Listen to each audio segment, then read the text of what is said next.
बचपन में हम सभी ने बुजुर्गों से एक कहानी सुनी होगी कि जब एक धोबी के ताना मारने पर राम ने सीता का त्याग कर दिया था।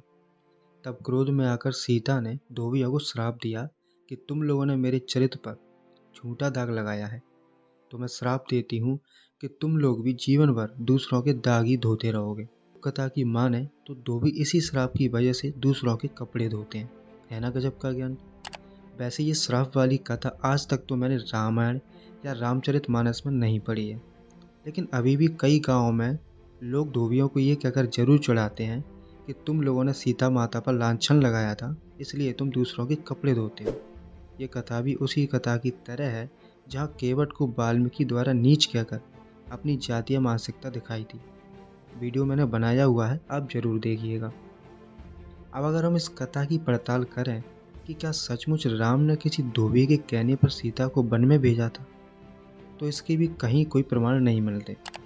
अक्सर हम राम कथा में कुछ ऐसी बातें भी मानते हैं जो रामायण और रामचरितमानस दोनों में ही लिखी नहीं है। सीता निष्कासन के बारे में हमें 3 कथा देखने को मिलती हैं। पता आपको करना है कि झूठ क्या है और झूठ क्या है, क्योंकि कपूर कथा कभी सच नहीं होती। बस आप कथा सुनकर एंजॉय करिए। रामायण में सीता के परित्याग का वर्णन उत्तरकांड सर्ग 43 में मिलता है। यहाँ स्पष्ट लिखा है कि राम के एक मित्र भद्र ने आकर बताया कि नगरवासी सीता जी को लेकर अशुभ बातें करते हैं। यहाँ साफ नगरवासियों का नाम है, किसी धोबी का उल्लेख नहीं है, पर पता नहीं क्यों इनके हर एक ग्रंथ में कुछ समुदाय को इतनी घृणा से देखा है। रामचरितमानस में तो तुलसीदास ने सीता परित्याग कथा को लिखा ही नहीं है, फिर आखिर ये धोबी का नाम आया कहाँ से। दरअसल पद्म पुराण पातालखंड अध्याय 125 में ये कथा आती है कि वाल्मीकि के आश्रम में एक तोते का जोड़ा रहता था।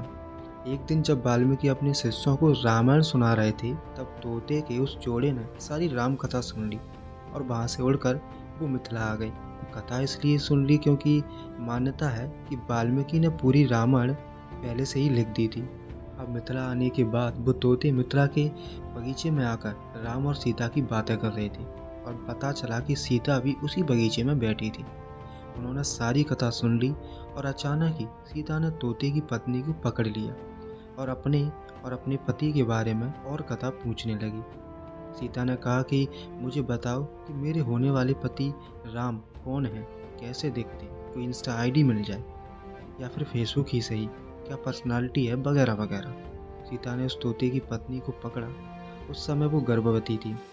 उसने सीता से निवेदन किया कि मुझे छोड़ दो, पर सीता ने उसे नहीं छोड़ा। मैं सारी की सारी डिटेल नहीं बता सकता। स्क्रीन पर आपको पेज शो हो ही रहे होंगे, आप चाहें तो वीडियो को पॉज करके सारा का सारा ब्यौरा पढ़ सकते हैं। सीता ने जब तोते की वाइफ यानी सुग्गी को पकड़ा, उस समय वो गर्भवती थी। उसने सीता से निवेदन किया कि मुझे छोड़ दो, पर सीता ने उसे नहीं छोड़ा। सुग्गी ने कहा कि देखो, मेरा पति मेरे बिना तड़प रहा है, मुझे जाने दो, मैं भी कुछ नहीं बता सकती।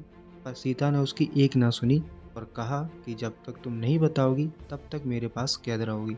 काफ़ी रिक्वेस्ट करने के बाद भी जब सीता ने उस सुग्गी को नहीं छोड़ा, तो उसने सीता को श्राप दे दिया कि तुमने मुझे गर्भावस्था में मेरे पति से अलग किया है। अब तुम भी जब गर्भवती होगी तब तुम्हें भी अपने पति से वियोग सहना पड़ेगा।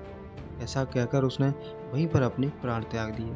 सुग्गी की मृत्यु के बाद तोते ने भी सीता को श्राप दिया कि मैं अगले जन्म में तुम्हारे पति से वियोग का कारण बनूंगा। ऐसा कहकर वो तोता भी मर गया और कथा के अनुसार वही तोता अगले जन्म में धोबी बनकर अयोध्या में पैदा हुआ था। अरे यहाँ धोबी का ताना आखिर है कहाँ? क्यों धोबी को बदनाम किया गया? क्या यही इनकी मानसिकता है कि किसी भी समुदाय को उठाओ, उसकी उत्पत्ति का संबंध बता दो और बाद में उसे बदनाम भी कर दो? एक बात बताओ, जब सीता और राम की शादी हुई तब सीता की उम्र 6 वर्ष थी और राम की उम्र 15 वर्ष थी। तो क्या एक 6 साल की लड़की इतना जिज्ञासु हो सकती है कि वो अपनी शादी और होने वाले पति का विवरण जानना चाहती थी? देखो भाई, कुछ भी हो सकता है। भांग के सस्ते नशे जो हैं, लोग भी फर्जी काल्पनिक कहानियों को सच मानकर अभी भी कई बार बेचारे धोबियों को शर्मसार करते हैं। ऐसी बेबुनियादी जातिवादी कथाओं वाले पुराणों ग्रंथों को आग लगा देना चाहिए और इनके जो रचनाकार हैं, उबलते हुए तेल भरे कढ़ाई में डाल देंगे तो भी कोई अपराध नहीं होगा।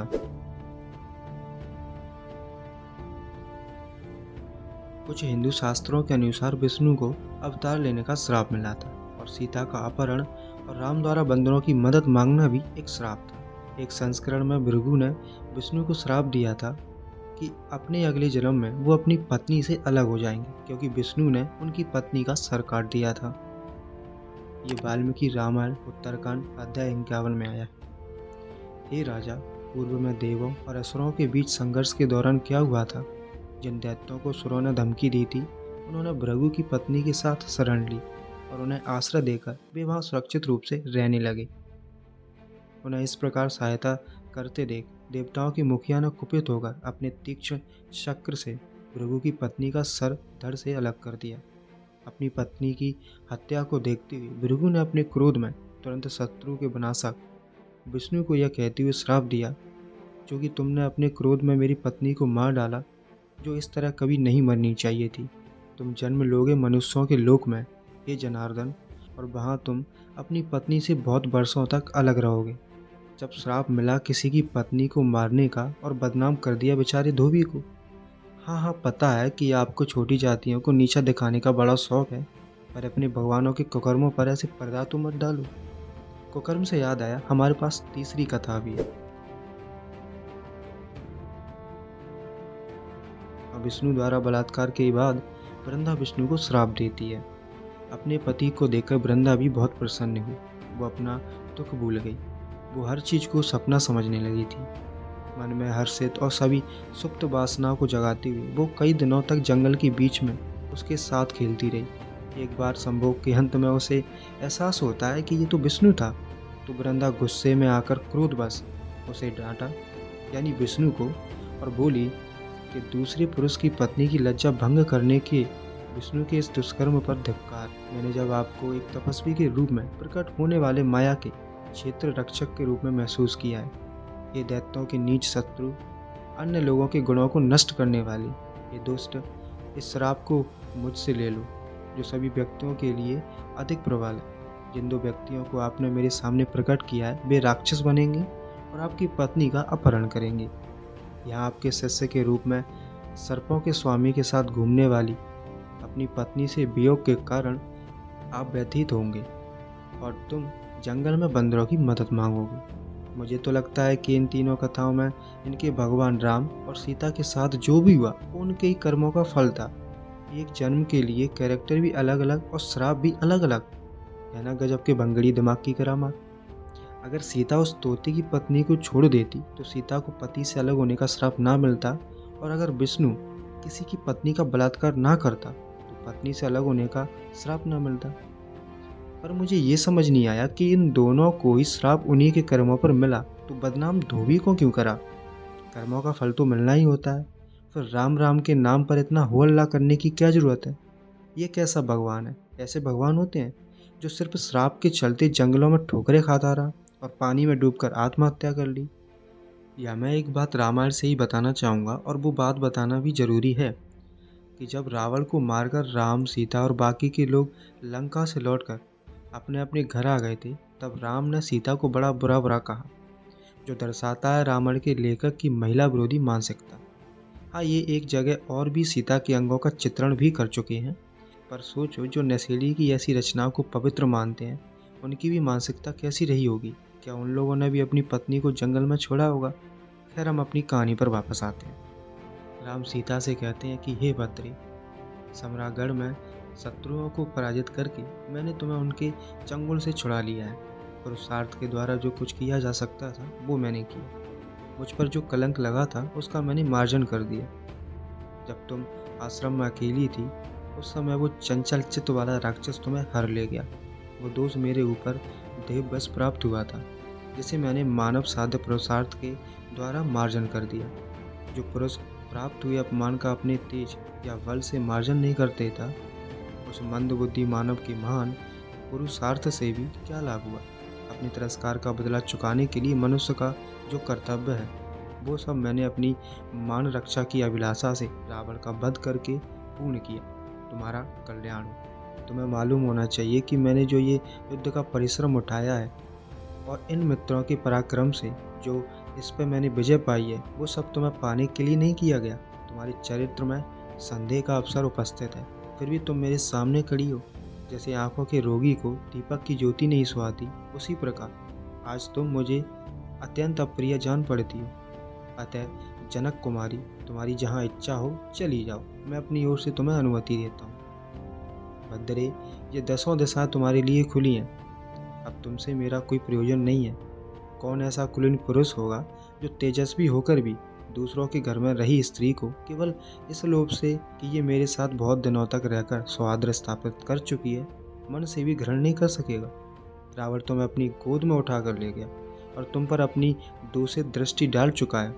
ऐसी दशा में अपने कुल को महान बताया हुआ मैं फिर तुम्हें कैसे ग्रहण कर सकता हूँ। अतः जिस उद्देश्य से मैंने तुम्हें जीता था वो सिद्ध हो गया, मेरे कुल के कलंक का मार्जन हो गया, और अब मेरी तुम्हारे प्रति ममता या आसक्ति नहीं है।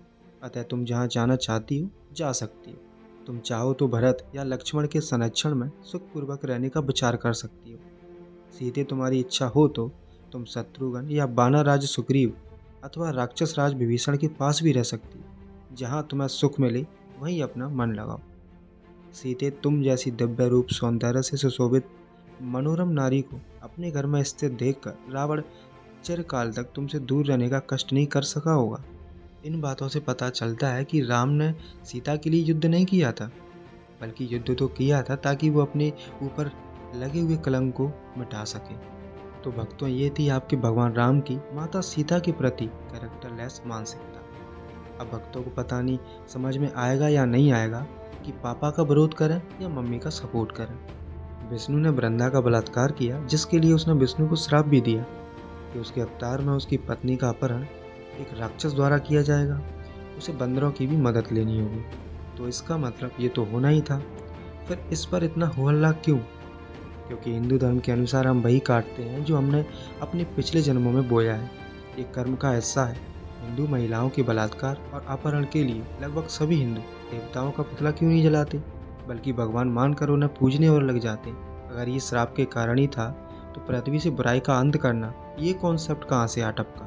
क्या कुछ भी दिमाग में आया और गपोड़ दिया और छाप दिया? फिर बाद में कहोगे हमारे धर्म का मजाक मत बनाओ। हम आपके धर्म का मजाक नहीं उड़ा रहे हैं, आप खुद अपने धर्म का मजाक बनाते हो ये सब बकवास लिखकर। ये सब काल्पनिक कहानी है, पर फिर भी इस कपूर कथा में निचले तबके के लोगों को बदनाम किया गया। धोबी हो, चाहे केवट हो, चाहे सबरी या फिर शंभुक हो, इनके धर्म ग्रंथ इन्हें अपवित्र मानते हैं, बदनाम करते हैं, और यही लोग जिन्होंने इन्हें अपवित्र कहा वो इन ग्रंथों को पवित्र मानते हैं, छाती से चिपकाए कावड़ों को उठाए फिरते हैं। अभी भी समय है, जाग जाओ, सही गलत की पहचान करो और इस अंधविश्वास, पाखंड और ये घटिया धर्म ग्रंथों को अपने जीवन से निकाल कर अपने आने वाली पीढ़ी के लिए बेहतर भविष्य का निर्माण करो। बाकी जो चैनल पर नए हैं वो चैनल को सब्सक्राइब जरूर करें और वीडियोस को ज़्यादा से ज़्यादा शेयर करें।